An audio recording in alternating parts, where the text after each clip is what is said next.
But it says defund police on the website. That's your goal. And also to get rid of prisons and jails, correct? Yes.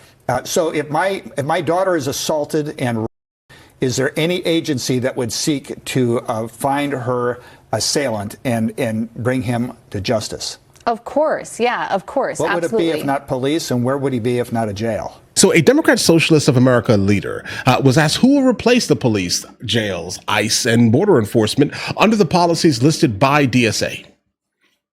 She never gave an answer. Democratic Socialists of America is a mass membership political organization of working people who are fighting to advance a politics that makes life better for everyday folks. And you've done quite well in some blue cities. It wasn't a DSA candidate who won the primary for the Democrats in Michigan, but he was close. Explain why you're seeing such success. Yeah, absolutely. So I think there's a few different reasons. One is the political moment that we're living in. People are struggling. Working people are struggling to meet everyday needs. So things like affording childcare and the cost of food, the cost of gas. People are feeling that. And so they're feeling that stress and that frustration and looking for change. I think also the candidates that we're running are folks that are coming from a very authentic and genuine place and really want to fight and to fight for change. And I think that's something that people are hungry for, is to see leaders who are really ready to fight and to ready to win.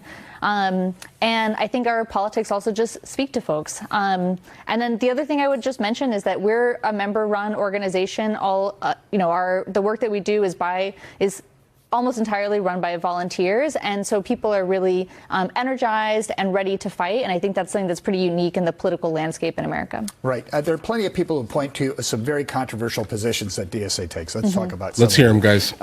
Your policy agenda on law enforcement is to defund police, ultimately to get rid of police departments, correct? Well, what I would say is that we're dramatically overspending on police right now. I understand, but the goal is to defund the police departments so we don't need them in the future. I think what we really want to see is a horizon where folks are not reliant on armed enforcement to meet our public safety needs. Right, but it says defund police on the website. That's your goal. She's smiling. Also to get rid of prisons and jails, correct? Yes. So if my daughter is assaulted, and is there any agency that would seek to find her assailant and bring him to justice? Well played. Of course, yeah. On the daughter. What would it be if not police, and where would he be if not a jail? So I guess I really want to avoid getting kind of caught into these hypotheticals and talk more about the reality that we're actually facing right now. Guys, hold on. Basically, all she's talking at this moment specifically are hypotheticals. Like, understand this here. Okay, you want everything to basically be, for the most part, free, without cost, etc. But who pays for the labor that gets put into it? We cannot raise our taxes, right, to the point where someone goes to work, they make $100,000 a year, but they only get $1,000 for the sole purpose of paying for programs specifically funded by, how about this here, that they are looking to fund exclusively. This is not something that is conducive whatsoever here, but I'm trying to hear her out. We'll talk more later. In absolutely outrageous amounts of money on police and policing, and we're not spending money on things that actually make people safe and feel safe, which is things like actually well-lit streets. The streetlights in Los Angeles, everybody agrees it's a huge problem.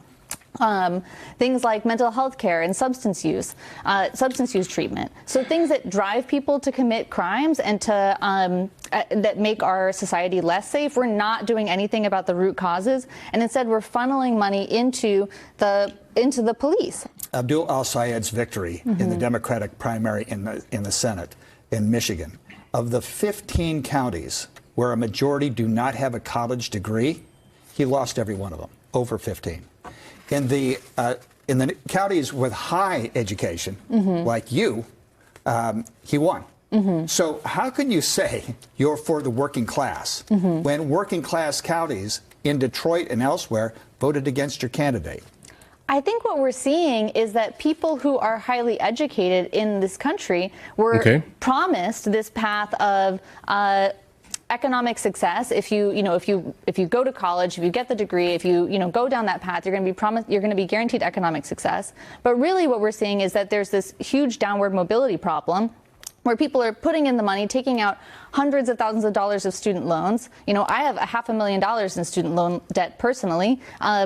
and not seeing Let me that guess, translate gender into studies? actual economic success, because our society, the scales are so tipped in one direction to benefit the rich and the wealthy. The DSA also wants to get.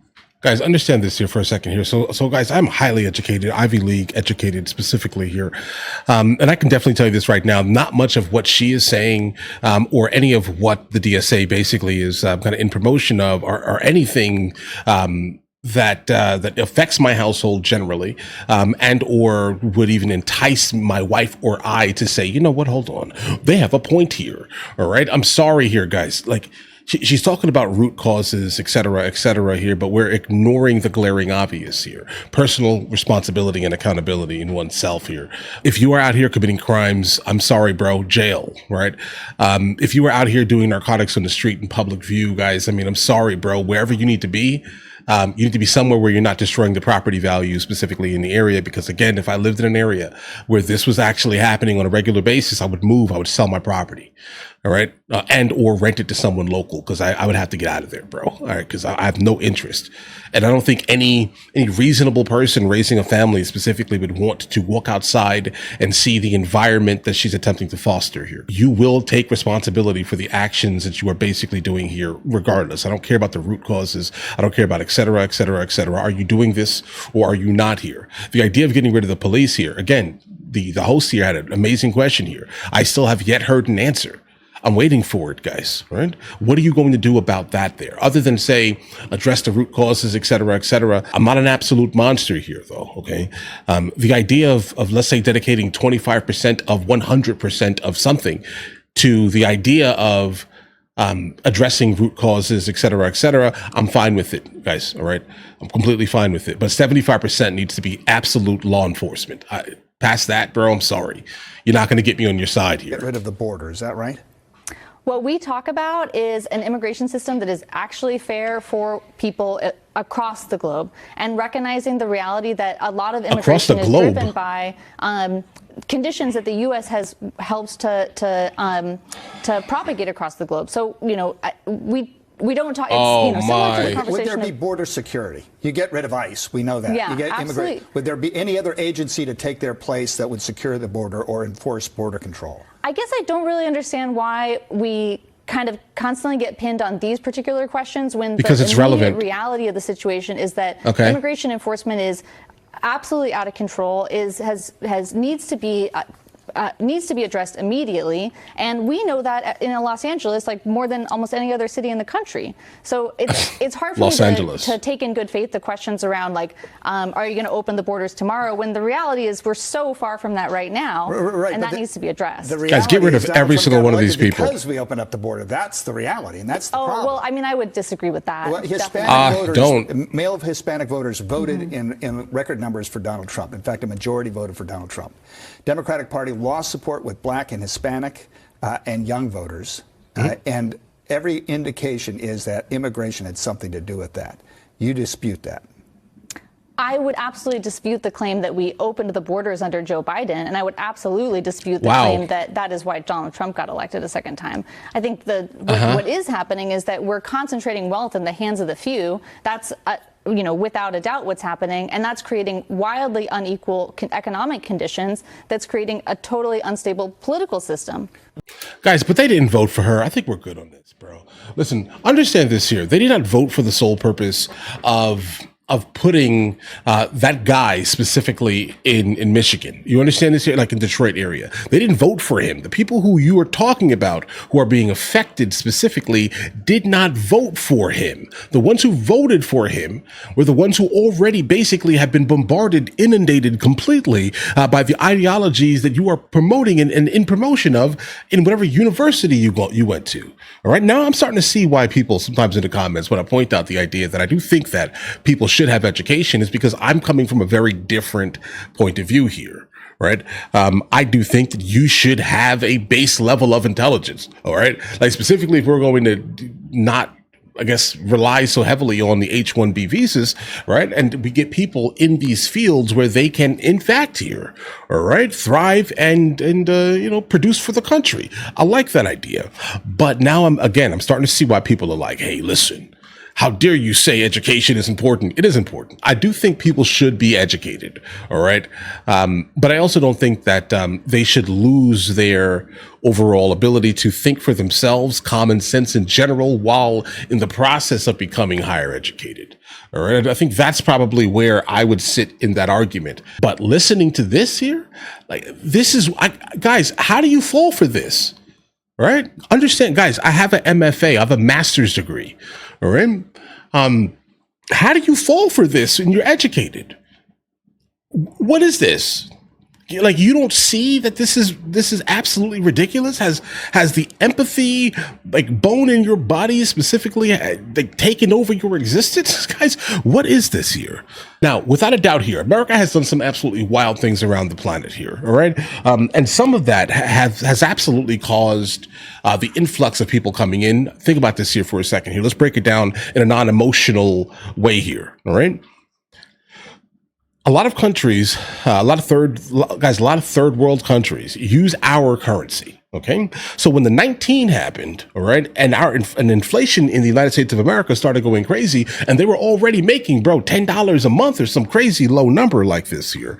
Now, when that $10 a month no longer got them the same exact thing that they were making here, because our inflationary event happened, right? They weren't making more money, just like in the United States of America. They weren't making more money, but that $10 now equated to what? $3? So what did they do immediately? Ran to the country where their currency was basically backed off of, right? I get that, right? I'm not even going to get into the argument with you in the context of this here, in that, but that still does not change a single thing, bro. All right, listen, this is also why during the BRICS nations, Brazil, Russia, India, China, South Africa, basically were coming together to try to undercut the United States of America by creating their own currency based off of actual tangible gold and silver, right? This is why precious minerals, right? This is why during that time also all the gold prices and silver prices started rising here. All of these BRICS nations were buying up the currency to undercut the United States of America to basically fix the issue that we are kind of going through right now. But again, that still does not change the fact here.